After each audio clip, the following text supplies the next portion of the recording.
In 1999, the football writers and columnists from Melbourne's Herald Sun were asked to nominate the greatest VFL, AFL footballer of the 20th century. One name stood above all others: Leigh Matthews. He'd never won football's ultimate personal accolade, the Charles Brownlow Medal, but when the AFL announced its Hall of Fame in 1996, he was automatically installed as a legend. The nickname said it all: Lethal Leigh. And as he kicked 915 goals over his 332-game career, there had been no truer moniker. Snaps with the right foot over the top, and Lethal is on target. In 2007, the Herald Sun's esteemed football writer Mike Sheehan penned these words in a foreword to a 300-page scrapbook of Matthews' achievements. Leigh Matthews was the greatest player of the 20th century, said the Herald Sun's team of football writers. While the title wasn't officially endorsed by the AFL, it received almost universal acceptance. If Matthews wasn't the best player in 100 years, no one felt sufficiently aggrieved to challenge the assessment. What is even more compelling is his 8 Best and Fairest awards in Hawthorn's magnificent era of the 1970s and 80s. He was far and away the outstanding player in one of the greatest teams in the history of the game. Champions, including Michael Tuck, Peter Knights and Gary Ayres, lived in his shadow. Matthews was seen to have it all. Big for a rover, he was highly skilled, nimble, confident and composed, and nigh on unstoppable in contests in the area now known as the forward 50. Getting out of trouble, picks up steps at goal. It's a good shot, I think. A good goal by Leigh Matthews. Good piece of football. He had that intangible something that elevates the greats from the rest. He was also fearless, remarkably resilient and ruthless in an era when aggression and vigour were prerequisites. He liked hurting opponents, and he was good at it too. Premier side, and over goes Trevor Cleo at the first bounce. Leigh Matthews going down, number 53 is Leigh Matthews. So far. Nothing seemed to distract him. Not the state of the game, the fury of opposition supporters, or the nastiest of opponents. He played for 17 seasons and in 4 premiership teams over a 12-year span. He was captain of the Hawthorn 1983 team.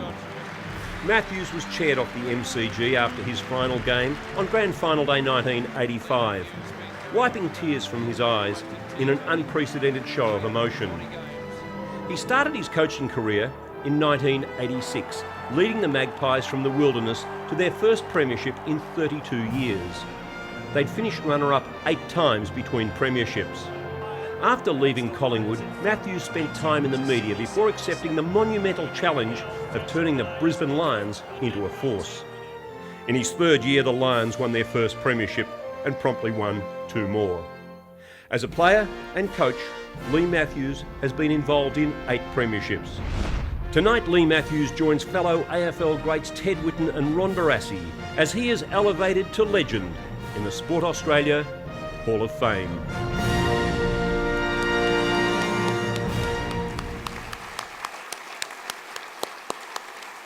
John.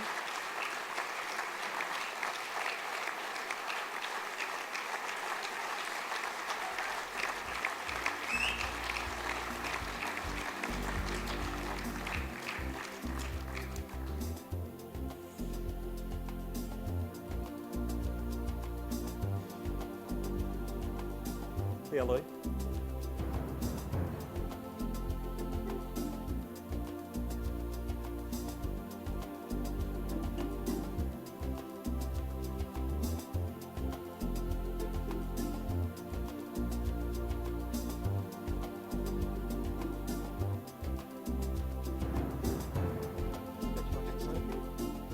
Oh, Leigh, another quiet day at the office.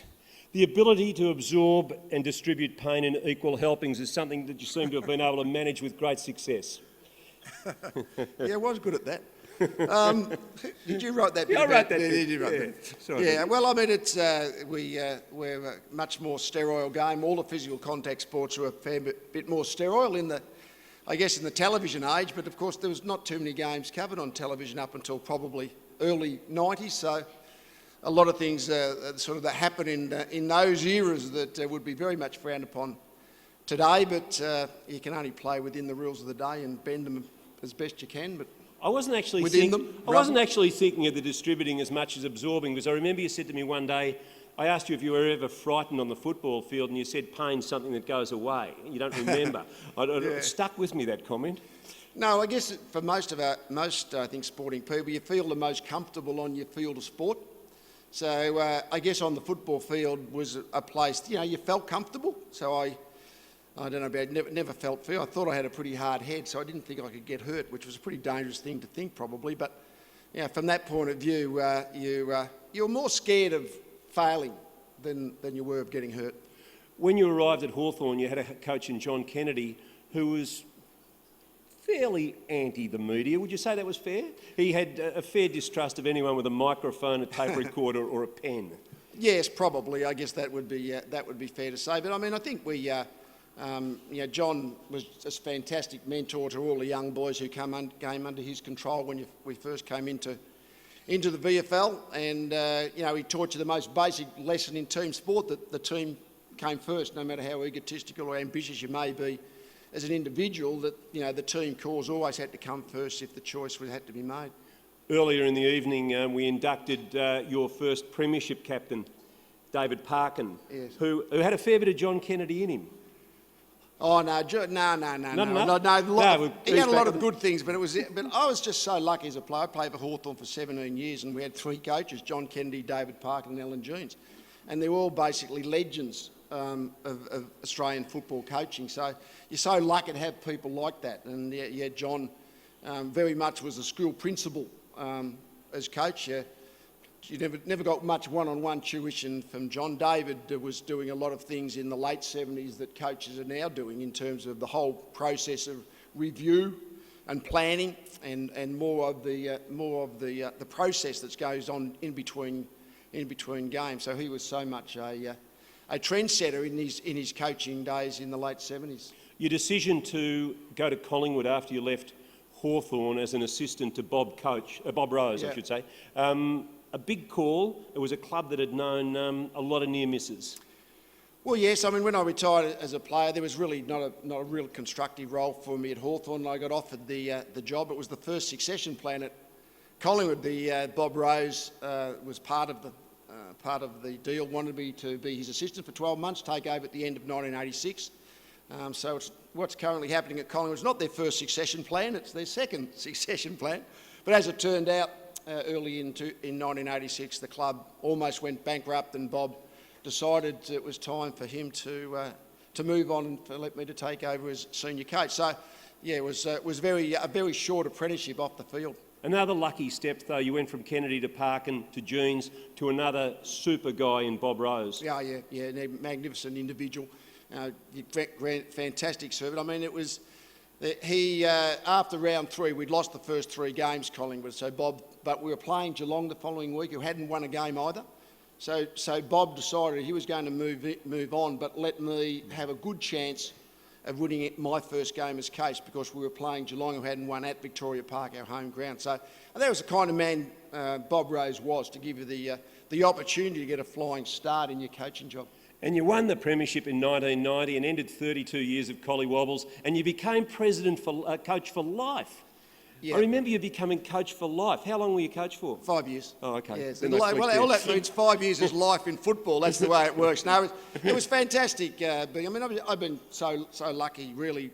So you don't make a whole lot of choices when you think of it. I was zoned to Hawthorn, so I had no choice but to go to Hawthorn if I wanted to play, the top level footy, and Hawthorn was a really good team in that era, so we played in premierships. And to go to Collingwood, you play in front of big crowds so often, and to win that premiership in 1990 was just good, right place at the right time. And you came across to 7 and you worked with Brucey and the guys, and I think you enjoyed it. I really do think you enjoyed it, just the break from footy. And I remember you saying to us on any number of occasions, I'm not going to Brisbane, I'm not going to take that job up there, I'm not going, and then you promptly went.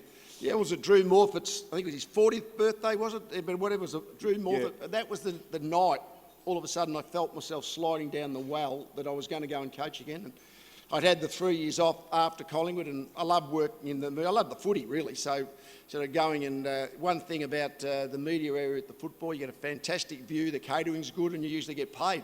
So it's a fantastic way to go to the football. But you know, to go outside my comfort zone, I lived in the southern suburbs of Melbourne and shifted about 15 kilometres in about my first 45 years.